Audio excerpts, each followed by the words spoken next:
வீட்டு மிளகா பொடி எப்படி பண்ணுறதுன்றதை நம்ம இப்போ பார்க்கலாம்.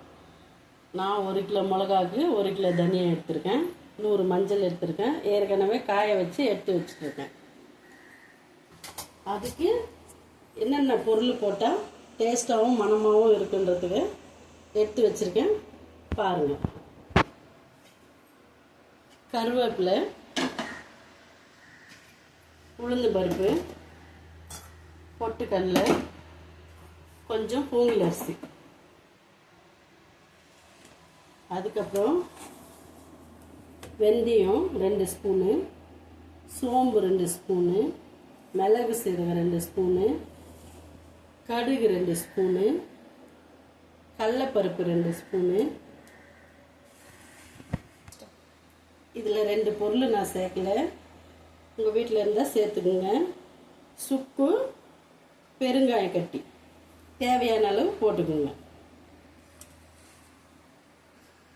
இது எல்லாமே வறுத்து தான் போடணும். இது எப்படி வறுக்கிறதுன்றதை நான் இப்போ உங்களுக்கு செஞ்சு காட்டுறேன்.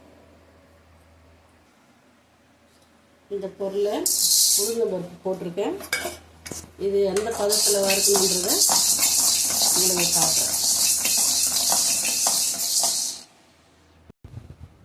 இதை வறுக்கிறப்போ நீங்கள் கேஸை சிம்மில் வச்சுக்கோங்க. ரொம்ப ஐயா வச்சிங்கன்னா ரொம்ப தீஞ்சு போயிடும்.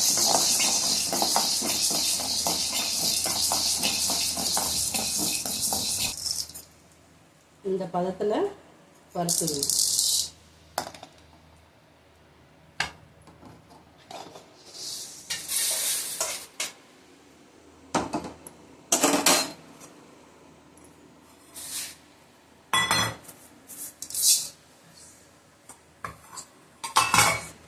அரிசி வறுக்கிறேன்.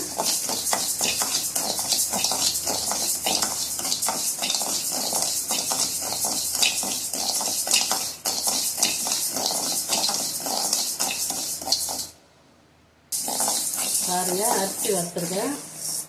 கடை அரிசி இருந்தாலும் பூங்கில் அரிசி நீங்கள் போடலாம், ரேஷன் அரிசி இருந்தாலும் போடலாம். எது போட்டாலும் நல்லா தான் இருக்கும். பாருங்கள், இந்த பதத்தில் வரணும்.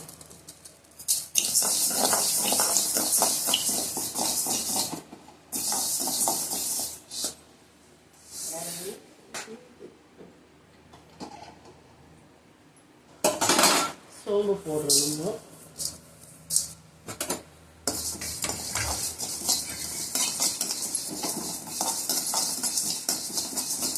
சோம்பு லேசாக வரப்பட்டால் போதும்,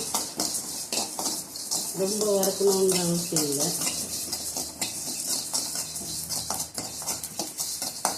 இந்த பதத்துக்கு வந்தால் போதும். மிளகு சீரகம் வரும். இதெல்லாம் ரொம்ப வரப்படணும்னு அவசியம் இல்லை, கொஞ்சம் சூடாயிருந்தா போதும்.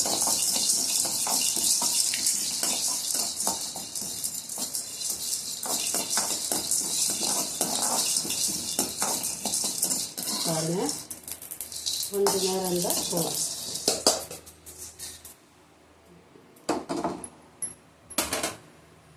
அடுத்தது கடலைப்பருப்பு வைக்கிறோம்.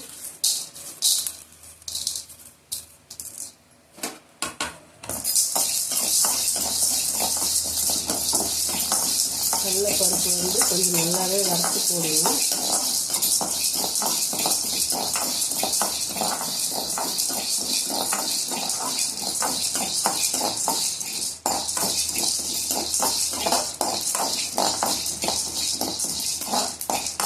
இதெல்லாம் போட்டிங்கன்னா மிளகா பொடி கொஞ்சம் ஆண்டு வரும், குழம்பு திக்காக இருக்கும், சாப்பிட்றதுக்கு டேஸ்ட்டாக இருக்கும்.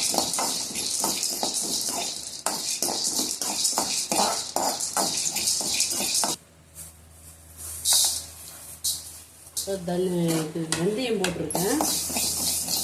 ஒருத்தர் பருப்பெல்லாம் போட்டாக்கா மிளகா பொடி ரொம்ப நாள் நல்லா இருக்காது அப்படின்னு சொல்கிறாங்க. அப்படியெல்லாம் கிடையாது, நல்லாயிருக்கும், டேஸ்ட்டாகவும் இருக்கும். நீங்கள் செஞ்சு பாருங்கள். பாருங்கள், தனியா வெந்தயம் வறுத்தாச்சு.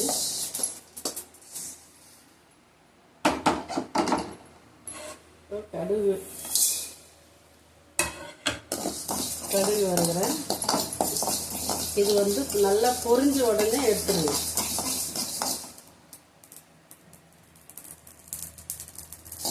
அது இது வந்து பொரியும். பொரிஞ்சிச்சுன்னா எடுத்துட வேண்டியது.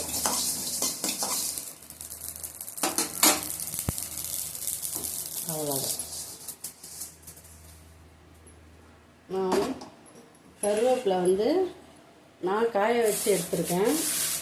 நீங்கள் பச்சை கருவேப்பிலையை கூட வாங்கி நல்லா அலசிட்டு கொஞ்ச நேரம் நயல்லையே காய வச்சு இந்த மாதிரி கடாய் சூடு ஏறின பேர் கொஞ்சம் லேசாக அப்படி சூடு பண்ணி எடுத்துக்குங்க. நல்லாயிருக்கும், டேஸ்ட்டாகவும் இருக்கும், நல்லா முடி வளரும். கருவேப்பிலை போட்டு மிளகா பொருள் சாப்பிட்டிங்கன்னா நல்லாயிருக்கும். இது எல்லாமே நான் வறுத்து வச்சுருக்கேன். இதில் பொட்டுக்கடலை மட்டும் வறுக்காமல் போட்டிருக்கேன். இதில் நீங்களும் அதே மாதிரி போட்டுக்கோங்க. இதெல்லாம் கொஞ்சம் நேரம் சூடு ஆறினோடனே நீங்கள் மிளகாவில் போட்டு அரைச்சி எடுத்துன்னு வந்தீங்கன்னா நல்ல வீட்டு மிளகா பொடி, சுவையான வீட்டு மிளகா பொடி கிடைக்கும் உங்களுக்கு. நல்லாவும் இருக்கும், உடம்புக்கு ஆரோக்கியமாகவும் இருக்கும் சாப்பிட்டா. நன்றி.